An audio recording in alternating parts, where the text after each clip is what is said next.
Em nome do Pai, do Filho e do Espírito Santo. Amém. Do Evangelho segundo São Marcos. Naquele tempo, as autoridades mandaram alguns fariseus e alguns partidários de Herodes para apanharem Jesus em alguma palavra. Quando chegaram, disseram a Jesus: Mestre, sabemos que tu és verdadeiro e não dás preferência a ninguém. Com efeito, tu não olhas para as aparências do homem, mas ensinas com verdade o caminho de Deus. Dize-nos, é lícito ou não pagar o imposto a César? Devemos pagar ou não? Jesus percebeu a hipocrisia deles e respondeu: Por que me tentais? Trazei-me uma moeda para que eu a veja. Eles levaram a moeda e Jesus perguntou: De quem é a figura e a inscrição que estão nessa moeda? Eles responderam: De César. Então Jesus disse: Dai, pois, a César o que é de César, e a Deus o que é de Deus. E eles ficaram admirados com Jesus. Palavra da salvação. Essa bela passagem não pode servir de pretexto para a gente tirar conclusões equivocadas. Já ouvi algumas pessoas dizendo que Jesus usou esta palavra, a César o que é de César e a Deus o que é de Deus, para separar totalmente o que é religioso do que pertence a esse mundo. Como se Deus não tivesse nada a dizer às coisas seculares. Como se a igreja não pudesse abrir a boca para falar nada sobre questões relevantes da vida do ser humano. Essa religião que parece desencarnada de gente que não tem corpo, que vive no mundo das nuvens, isso jamais existiu entre o povo de Israel. Não era a maneira de Jesus se portar, nem era assim o seu ensinamento de maneira nenhuma. De modo que a gente não pode fazer a palavra de Deus dizer aquilo que ela não diz. Não podemos manipulá-la. O contexto é o contexto de uma armadilha feita pelas autoridades que no tempo de Jesus eram tanto religiosas quanto políticas. E essas autoridades quiseram colocar Jesus num confronto com a política que prevalecia.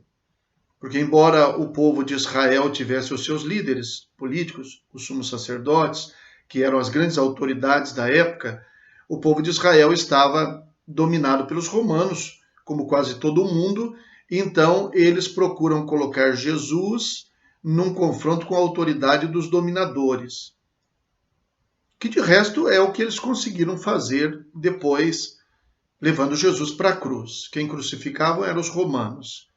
Os judeus não tinham essa previsão de uma pena de morte pela cruz. Isso era próprio dos romanos, para os inimigos do imperador, para quem se insurgisse contra o Império Romano. Então eles procuravam colocar Jesus em dificuldade, num confronto com a autoridade romana. E além disso, eles davam a opção de Jesus, se ele não quisesse entrar em confronto com o Império Romano, então, dizendo uma palavra que poderia ser muito bajuladora para os romanos, e neste caso ela pareceria a palavra de um traidor do povo, de um traidor dos judeus. O que, na verdade, as autoridades do tempo de Jesus eram. Inclusive esse grupo dos partidários de Herodes, sobretudo esses. Herodes fez conchavo com os romanos para poder obter e manter o poder, mas no fundo ele era um traidor do povo. Era um judeu que ajudava a oprimir o seu próprio povo. Então colocam Jesus neste confronto. Ou ele se confronta com o Império Romano, ou ele se confronta com o povo. Então, a armadilha que fizeram. Mas o que eu queria destacar mais hoje é esta atitude, a falsidade. Então, as autoridades mandaram alguns fariseus e alguns partidários de Herodes. Para quê? para apanharem Jesus em alguma palavra. Não foram lá para dialogar. Não foram lá para fazer pergunta nenhuma. Foram lá para tramar uma armadilha para Jesus, para apanhá-lo em alguma palavra. E eles foram astutos para fazer isso. De fato, teriam colocado muitas outras pessoas com um confronto desse em dificuldade. E chegando lá, aí vem o pior, que para fazer essa armadilha, eles agem com um cinismo extraordinário. Mestre, sabemos que tu és verdadeiro e não dás preferência a ninguém. Tu não olhas para as aparências do homem, mas ensinas com verdade o caminho de Deus. Vieram com bajulação. Com bajulação. Para qualquer outra pessoa, talvez essa bajulação tivesse servido para que a pessoa se desarmasse, para que a pessoa caísse no conto, na armadilha que fizeram. Nós, seres humanos, somos tão facilmente levados por bajulações, por promessas fáceis, por palavras bonitas. E, no entanto, por trás, o incrível que tem nessa história é que por trás desta bajulação eles estavam dizendo coisas verdadeiras. Só que eles não estavam dizendo de coração, estavam dizendo para bajular. Mas, de fato, Jesus é verdadeiro, não dá preferência a ninguém, não olha para as aparências, ensina com verdade o caminho de Deus. Jesus nunca fez nenhuma cena para poder ser ele o que se sobressai, para ser ele o beneficiário. Ele sempre se baseou naquilo que devia ser.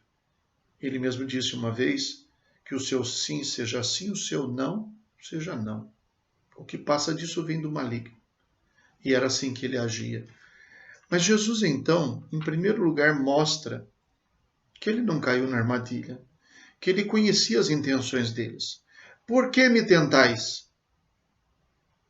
Talvez a maioria de nós tivesse se contentado em pura e simplesmente mostrar para os bajuladores: não adianta vir com bajulação, que eu já entendi qual é o jogo. Mas é incrível que Jesus, mesmo depois de desmascarar a armadilha, ele entra para dar a resposta. Então, ele toma o controle da situação. Deixa eu ver uma moeda. E quando então ele pega a moeda, ele então relativiza a questão. A Deus o que é de Deus, a César o que é de César. Não é que não importe para Deus se o povo está oprimido, se está pagando imposto. Não é isso que Jesus está dizendo. Ele está falando ao coração daqueles homens lá. Eles são fariseus. Eles foram enviados pelas autoridades religiosas. Sabe como é que a gente pode falar em nome de Deus, criar uma religião, talvez sermos nós até religiosos ou líderes religiosos e deixarmos Deus de lado e nos ocuparmos com outras coisas, com os nossos interesses, com a nossa política, com as nossas opiniões? Esse questionamento de Jesus, da moeda, fazendo com que eles mesmos dessem a resposta de quem é a moeda. É de César. Para dizer que isso aqui é muito pouco.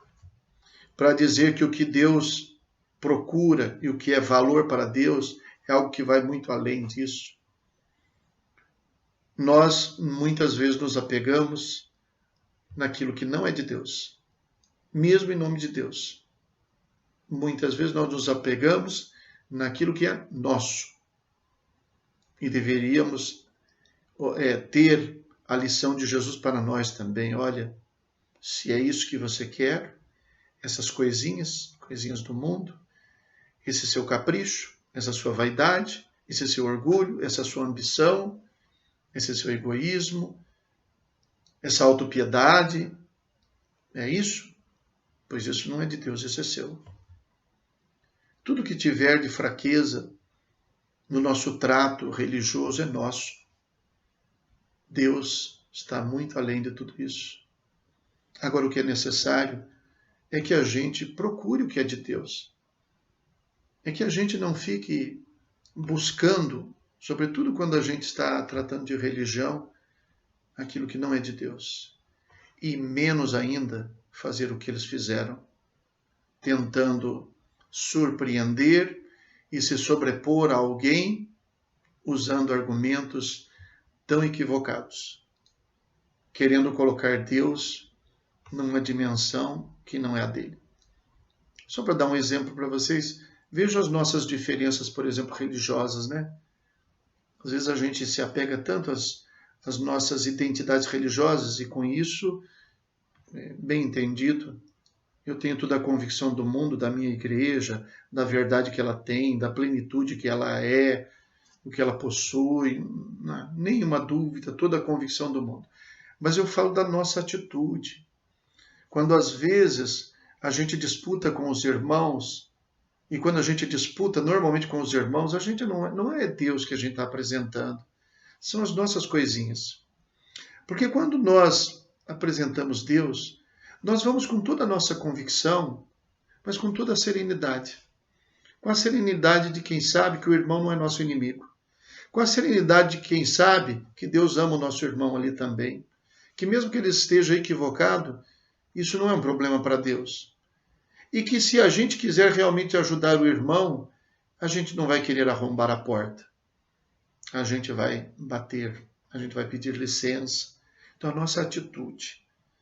Longe de nós ter uma atitude assim com Deus, como tiveram esses homens, e que essa atitude possa ser expressa também numa busca de Deus, também nos nossos relacionamentos.